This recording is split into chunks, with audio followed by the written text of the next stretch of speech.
میں اور آپ بظاہر دیکھی تو ہمارا آغاز بڑا شاندار ہوتا ہے، لیکن ہمارا جو انجام ہوتا ہے وہ بڑا المناک ہوتا ہے۔ انسان اس دنیا میں آتا ہے، بڑی خوشی منائی جاتی ہے، وہ زندگی کے مختلف مرحلے طے کرتا ہے، بچپن سے لڑکپن، پھر جوانی، کبھی بڑھاپا، اور پھر وہ اچانک اپنی پوری زندگی کی تمام تر جمع پونجی ہمیشہ کے لیے چھوڑ کر یہاں سے منتقل ہو جاتا ہے۔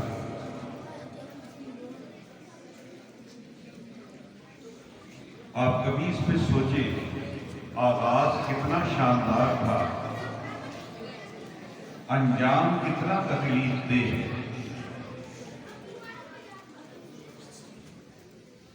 کیا انسان کا یہ جو بظاہر انجام نظر آتا ہے، کیا یہی انسان کا انجام ہے؟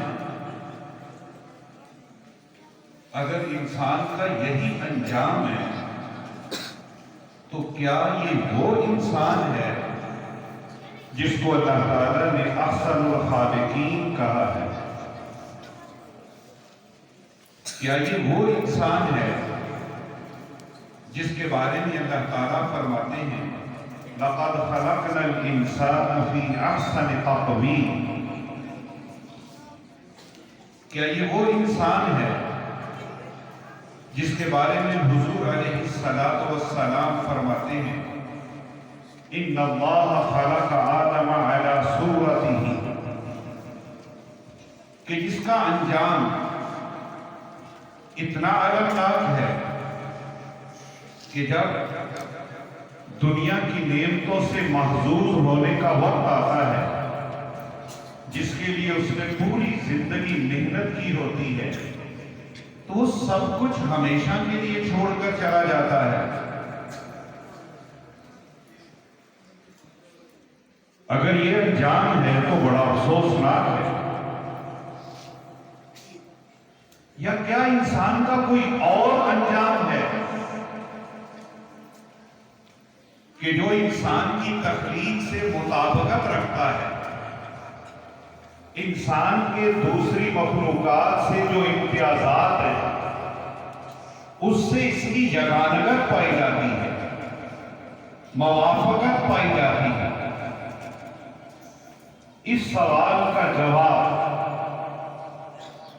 دنیا کا کوئی فلسفی نہیں دے سکتا۔ اس سوال کا جواب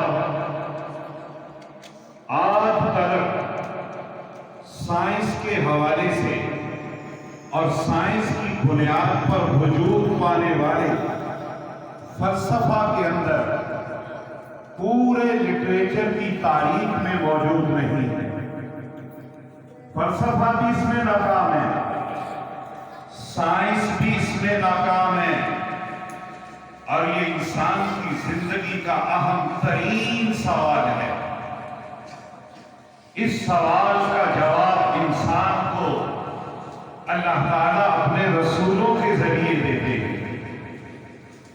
اس سوال کا جواب انسان کو اللہ تعالیٰ اپنی کتابوں کے ذریعے دیتے ہیں۔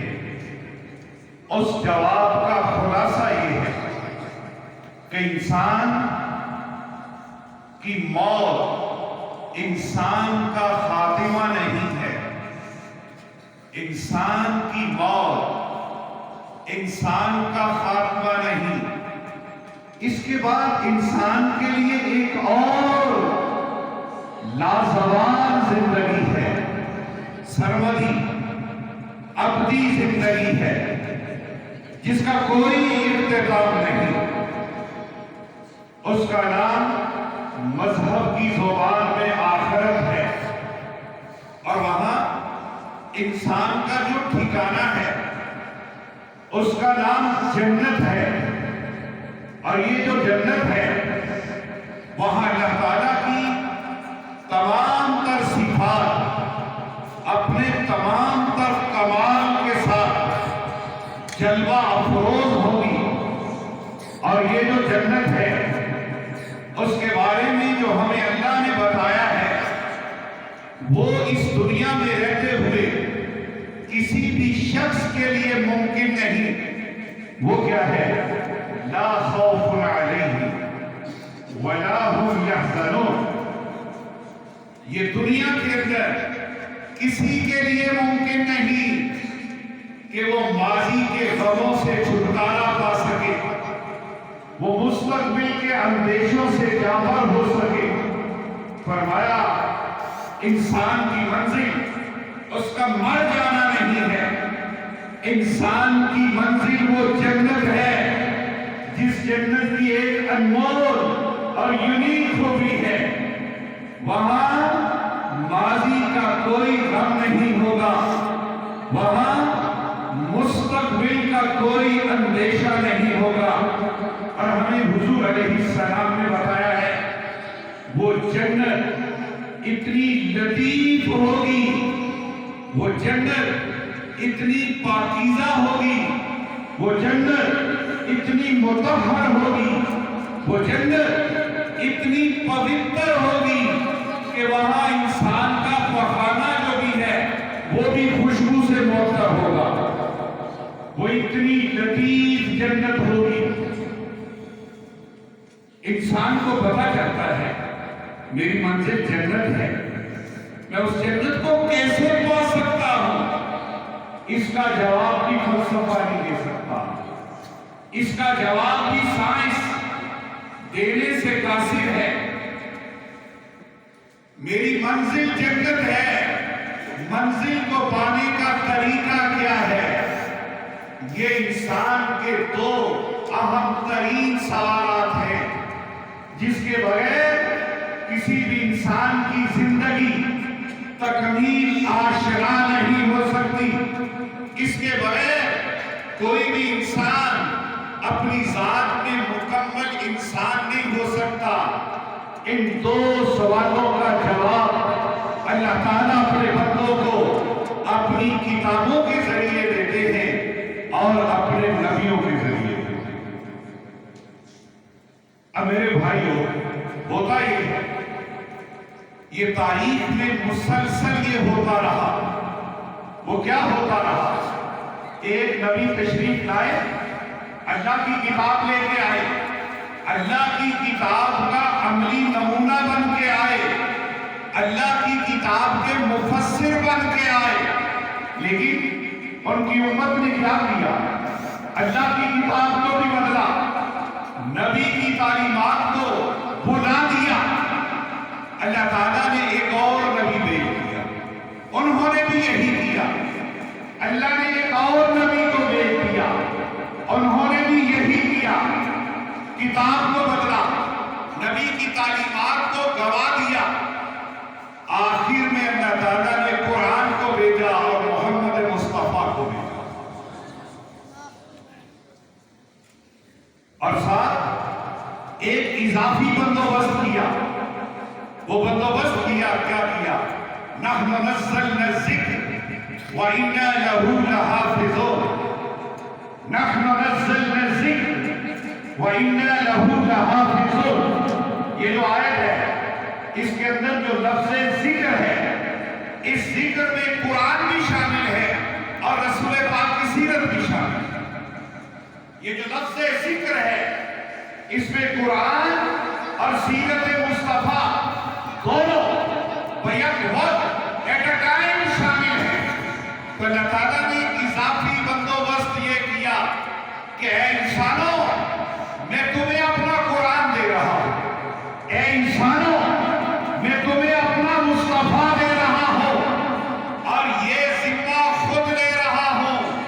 اب قیامت تک نہ کوئی قرآن کو بدل سکتا ہے، نہ کوئی میرے مصطفیٰ کی سیرت کو مٹا سکتا۔ یہ مفہوم ہے خاتم النبی جب کتاب بدلنے کا امکان ختم ہو گیا، جب رسول کی تعلیمات کو گم کرنے کا کوئی اندیشہ باقی نہیں رہا، تو اس کا لازمی نتیجہ یہ ہے اب قرآن کے بعد کسی کتاب کی ضرورت نہیں رہی اور مصطفیٰ کے بعد کسی نبی کی ضرورت نہیں۔ اس لیے اللہ تعالیٰ نے فرمایا ما کان محمد ابا احد من رجالکم ولکن رسول اللہ وخاتم النبیین، ولکن رسول اللہ وخاتم النبیین۔ اور نبی کریم علیہ السلام نے فرمایا، یہ ترمذی میں حدیث ہے، آپ نے فرمایا لو کان بعدی نبی، اگر میرے بعد کوئی نبی ہوتا، اگر میرے بعد کوئی نبی ہوتا لکان عمر، تو وہ کون ہوتے؟ عمر ہوتے۔ ہماری جدید مذہبی تاریخ کے ایک بہت بڑے مفسر گزرے ہیں، مولانا اشرف علی صاحب تھانوی رحمۃ اللہ تعالی علیہ۔ انہوں نے نبی کریم علیہ السلام کے حوالے سے دو ایسی باتیں بتائی ہیں، ہماری رہنمائی کی ہے۔ میں چیلنج کے طور پہ یہ بات کر رہا ہوں، عربی میں، اردو میں اور انگریزی میں مذہب کے نام پر 1500 سال میں جتنا لٹریچر لکھا گیا، اس کی نظیر پورے لٹریچر میں نہیں۔ پہلی بات کیا بتائی؟ قرآن پاک کی ایک آیت کی روشنی میں ہر نبی پر لازم تھا، ہر نبی پر لازم تھا کہ وہ ہر لمحہ حضور کا انتظار کرتا۔ ہر نبی پر لازم تھا کہ وہ ہر لمحہ میرے مصطفیٰ کا انتظار کرتا۔ اور یہ جو آیت خاتم النبیین کے حوالے سے میں نے پڑھی، اور اس کے ساتھ جو میں نے ترمذی کی حدیث سنائی لو کان بعدی نبی لکان عمر، اس کی شرح میں انہوں نے لکھا، وہ فرماتے ہیں یہ حدیث ہمیں بتاتی ہے کہ عمر کے اندر اللہ نے نبی بننے کی ساری صفات رکھی۔ ماشاءاللہ ماشاءاللہ۔ عمر کے اندر اللہ نے نبی بننے کی ساری صفات رکھی ہیں، لیکن حضور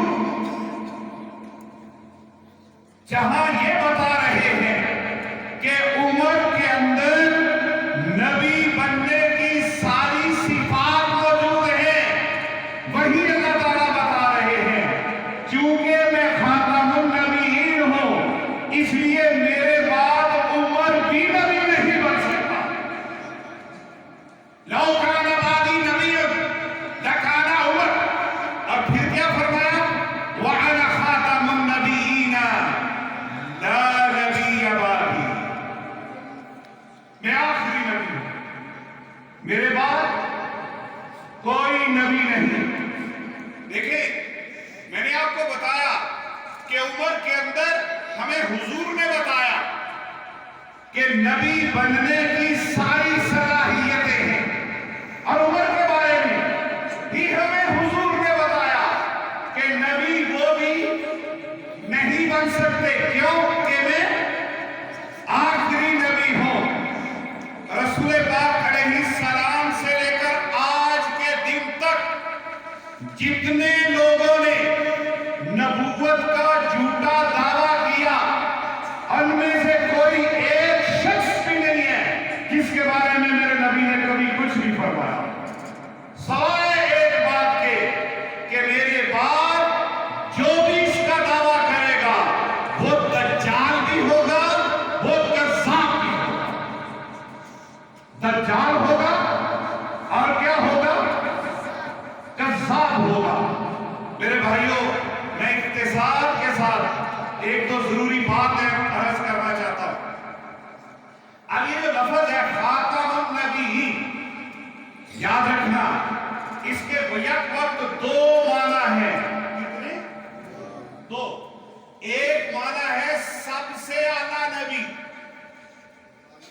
ایک معنی کیا ہے؟ سب سے اعلیٰ نبی، اور دوسرا معنی ہے سب سے آخری نبی۔ لفظ خاتم اس کے دو معنی ہیں، سب سے اعلیٰ نبی، سب سے آخری نبی۔ جب ہم کہتے ہیں نا کہ حضور علیہ السلام خاتم النبیین ہیں، تو یاد رکھیں اس میں ہمارا عقیدہ یہ بیان ہوتا ہے آپ سب سے اعلیٰ بھی ہیں اور سب سے آخری بھی ہیں۔ یاد رکھیں سب سے ایک شخص رسول پاک کو آخری نبی تو مانے، سب سے اعلیٰ نبی نہ مانے، یہ شخص بھی ختم نبوت کا منکر ہے۔ ایک شخص رسول پاک کو سب سے اعلیٰ نبی تو مانے لیکن سب سے آخری نبی نہ مانے، یہ بھی ختم نبوت کا منکر ہے۔ یہ بھی کیا ہے؟ ختم نبوت کا منکر ہے۔ 24-25 سال پرانی بات ہے اسی علاقے کی، میری بھی جوانی کا دور تھا۔ آپ کے بعد باجوہ میں ایک نوجوان مرزئی ہو گیا، بے شک ایک نوجوان تھا وہ مرزئی ہو گیا، مجھے بھی پتا چلا تو میں اس سے ملنے آیا۔ مجلس لگی ہوئی تھی تو میری جیب میں مرزا غلام احمد قادیانی کا ایک رسالہ تھا، آخری وصیت نامہ۔ کیا نام تھا اس کا؟ آخری وصیت نامہ۔ وہاں بیٹھ گئے تو وہ جو مرزئی لڑکا تھا نا، اس کو پتا نہیں کسی مرزئی نے یہ رٹا رکھوایا ہوا تھا، وہ کہتا تھا کہ حضور کے بعد نبی تو نہیں آ سکتا، رسول آ سکتا۔ کیا کہتا تھا؟ حضور کے بعد نبی نہیں آ سکتا، کون آ سکتا ہے؟ اب وہ جب یہ جملہ کہے تو میں بھی یہی جملہ کہتا ہوں، جب وہ یہ جملہ کہے میں بھی وہی جملہ کہہ دوں، تاکہ اس مجلس میں سارے بندوں کو یہ جملہ یاد ہو۔ کیا کہتا تھا وہ؟ حضور کے بعد نبی تو نہیں آ سکتا لیکن رسول اللہ صلی اللہ علیہ وسلم۔ جب سب کو یاد ہو گیا تو میں نے جیب میں ہاتھ ڈال کے وہ رسالہ نکالا مرزا غلام احمد قادیانی۔ اس کے اندر اس نے لکھا ہوا تھا کہ جو شخص مجھے رسول نہیں مانتا وہ کافر ہے۔ جب میں نے یہ بات کی تو وہ جو لڑکا نوجوان تھا اس کی طبیعت خراب ہو گئی۔ میں نے کہا تمہیں فی الحال پتا نہیں۔ اس میں مجھے ایک لطیفہ یاد آ رہا ہے، اسی طرح کا ایک کہیں مسئلہ تھا تو جب بتانے والا اڑ گیا نا تو اس نے پتہ کیا کیا؟ جیب میں سے ماچس نکالی۔ کیا نکالی؟ ماچس نکالی تو ماچس میں سے 2 تیلیاں نکالی۔ ایک تیلی کو نکال کر اس نے آگے سے مسالہ ہٹایا آرام سے، پھر اس کے 2-4 ٹکڑے کیے، اس کو پھینک دیا۔ پھر دوسری تیلی لی، اس کا بھی مسالہ اس سے ہلایا، اس کے 2 ٹکڑے کیے، اور ایک ٹکڑے سے اس نے دان صاف کرتے ہوئے کہا مجھے نہیں پتا۔ کیا کہا؟ مجھے نہیں پتا۔ تو رسول پاک خاتم النبیین۔ اب خاتم النبیین کے حوالے سے میں ایک اور بات عرض کرنا چاہتا ہوں۔ بعض لوگ کیا کہتے ہیں؟ بعض لوگ کہتے ہیں رسول پاک کو آئے ہوئے 1500 سال ہو چکا ہے۔ کتنا عرصہ ہوا؟ 1500 سال۔ اور 1500 سال میں دنیا کیا سے کیا ہو گئی، کہاں سے کہاں پہنچ گئی ہے۔ جو 1500 سال پہلے کے مسائل تھے آج وہ مسائل باقی، آج نئے نئے مسائل پیدا ہو گئے، تو آج کے نئے نئے پیدا ہونے والے مسائل کا حل کون بتائے گا؟ اس کے لیے نبی کی ضرورت ہے۔ اس کے لیے کس کی ضرورت ہے؟ نبی کی ضرورت ہے۔ یہ بات یاد رکھیں، نبی کی ضرورت نیا مسئلہ پیدا ہونے کی وجہ سے نہیں ہوتی۔ جیسا کہ میں نے آپ کو بتایا، نبی کی ضرورت اس وقت ہوتی ہے جب کتاب بدلے، نبی کی ضرورت اس وقت ہوتی ہے جب نبی کی سیرت بدلے، جب نیا مسئلہ پیدا ہو۔ نبوت کی ضرورت نہیں ہوتی، اجتہاد کی ضرورت ہوتی ہے۔ بے شک کس کی ضرورت ہوتی ہے؟ اجتہاد کی، اجتہاد کی ضرورت ہوتی ہے۔